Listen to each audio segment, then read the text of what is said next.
병원에서 진료를 받고 처방전을 받아 약국에 가서 약을 받을 때 약사님께서 항상 하시는 말씀이 있습니다. 식후 30분에 드세요. 또는 밥 먹기 30분 전에 꼭 드세요. 아침, 점심, 저녁 3번 나눠서 드세요. 이런 말들을 자주 들을 수 있습니다. 하지만 막상 약을 타와서 먹게 되면 약사님께서 하신 말씀을 지키기가 어려울 때가 많이 있습니다. 밥 먹기 전에 약을 먹었어야 했는데 깜빡하고 놓치거나 밥 먹고 약을 먹어야 하는데 30분 기다리다가 몇 시간이 훌쩍 지나가기도 합니다. 그렇게 시간을 놓치다 보면 약사님의 말을 잘 지키지 못했다는 불안감이 들기도 합니다. 그렇다면 왜 약사님들은 환자들에게 이런 말씀들을 하시는지, 그리고 과연 이것들을 반드시 꼭 지켜야 하는지에 대해서 오늘은 알아보도록 하겠습니다. 약사님들이 약을 처방해 주시면서 식후 30분 또는 식전 30분을 이야기하시는 이유는 바로 약의 종류와 성격에 따라 특별히 지정된 용법이 있기 때문입니다. 이 약물을 복용할 때 식후, 식전 또는 취침 전과 같은 규칙은 의약품의 최적 복용 시간을 정의하는 데 사용됩니다. 식후 복용은 음식물과 함께 약을 섭취할 때 약의 흡수율이 증가하거나 위를 보호할 필요가 있는 상황에서 권장됩니다. 반면에 식전 복용은 음식물이 약의 흡수를 방해하거나 약효를 높일 때 사용됩니다. 취침 전 복용은 아침에 배변 활동을 유도하거나 항히스타민제와 같이 졸음을 유발하는 약을 복용할 때 권장됩니다. 식사 후 30분 규칙은 주로 약물에 의한 속쓰림을 예방하고 약물이 몸에서 일정한 농도를 유지할 수 있도록 돕기 위해 사용됩니다. 그러나 이러한 규칙에 대한 의학적 근거가 부족하며 다른 국가에서는 이러한 복약 규칙을 따르지 않는 경우도 있습니다. 보통 의약품 용법은 복용 횟수에 관한 정보만을 제공하며 하루 몇 회와 같이 명시됩니다. 이러한 이유 때문에 서울대 병원에서는 기존의 식후 30분, 식전 30분이라는 말을 식사 직후로 변경하기도 했습니다. 환자들이 약을 제때 섭취하는 것이 더 중요하기 때문에 특정한 시간으로 권고하기보다는 복용 자체에 중점을 두어 치료 효과의 긍정적인 결과를 기대하기 위해 바꿨다고 합니다. 따라서 식사 전후 30분이라는 시간에 얽매이는 것보다는 잊지 않고 식사 때에 맞춰 약을 복용하는 것이 더 중요하다는 사실을 알아야 합니다. 약을 제때 잘 먹는 것이 중요한 이유. 약을 제때 잘 먹는 것이 중요한 이유에 대해서 설명드리도록 하겠습니다. 먼저 복약순응도라는 개념을 아셔야 합니다.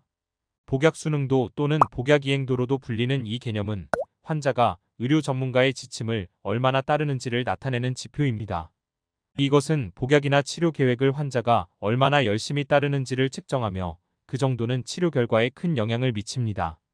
1992년 미국의 NCPI 보고서에 따르면 복약 불순응은 특히 65세 이상의 노인 환자 사이에서 높은 수준을 나타냅니다.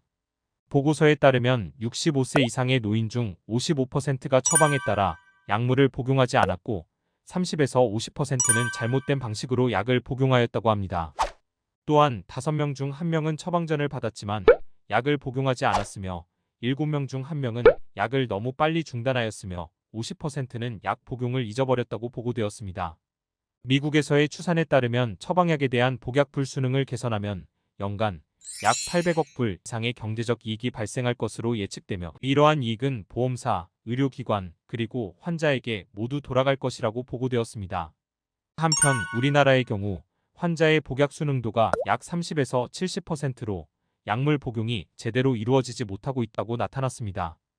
특히 2000년에 발표된 노인 당뇨 환자 복약 순응 실태 분석 연구에 따르면 55세 미만 성인 환자의 복약 불순응률은 14.9%인 반면 65세 이상의 노인 환자의 복약 불순응률은 27.4%를 차지하는 것으로 나타났습니다. 연령이 높을수록 약을 제대로 먹지 않고 있음을 알 수 있는 자료입니다. 이러한 노인 환자의 복약 불순응은 다양한 원인이 있습니다. 약물 부작용에 대한 우려, 이해력 부족, 처방 지침에 대한 혼동 및 실행 어려움, 경제적 어려움 등이 그 원인 중 일부입니다. 이러한 모든 요인은 연령이 들어감에 따라 자연스럽게 발생하는 현상인 인지기능 저하나 경제적 어려움과 연관이 있을 수 있습니다.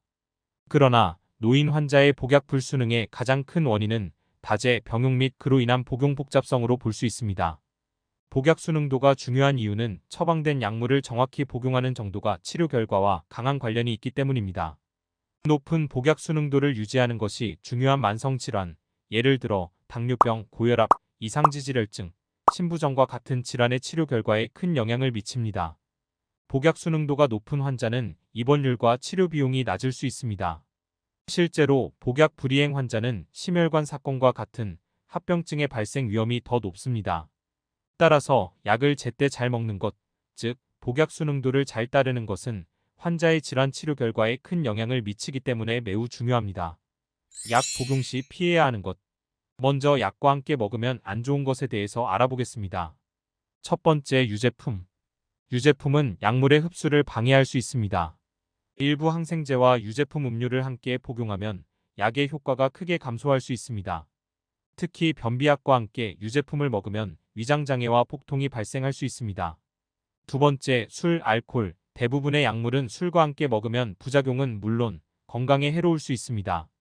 술과 함께 약을 먹으면 간 손상의 위험이 있으며 위장장애를 유발할 수 있습니다. 세 번째, 카페인. 카페인은 소화장애를 일으킬 수 있는 성분입니다. 일부 카페인 함유 음료와 약을 함께 복용하면 위장장애의 위험이 증가합니다. 특히 일부 감기약이나 진통제에는 이미 카페인이 함유되어 있어 카페인 과잉으로 인해 불안감, 메스꺼움, 불면증 등의 증상이 나타날 수 있습니다. 약을 올바르게 복용하는 방법에는 200에서 250ml의 물과 함께 복용하는 것이 좋습니다. 또 전문의와 상담을 통해 추가적으로 함께 섭취하면 좋지 않은 음식에 대해서 알고 있는 것이 좋습니다. 오늘은 약 먹을 때 지켜야 하는 것들에 대해서 알아봤습니다. 약 복용 시에는 복약수 능도를 따르는 것이 치료에 가장 중요한 것이니 식전후 30분 시간을 지키는 것보다 정해진 약을 정해진 때에 꼭 복용하는 게 중요하다는 것을 알려드렸습니다. 또 약과 함께 먹으면 안 좋은 것들에 대해서도 알아봤는데요. 오늘 알려드린 대로 잘 실천해서 갖고 있는 질환이나 질병이 빠르게 치료되기를 바랍니다. 보다 더 자세한 내용을 알고 싶다면 킴스 온라인에 방문해주세요. 오늘도 영상 봐주셔서 감사합니다.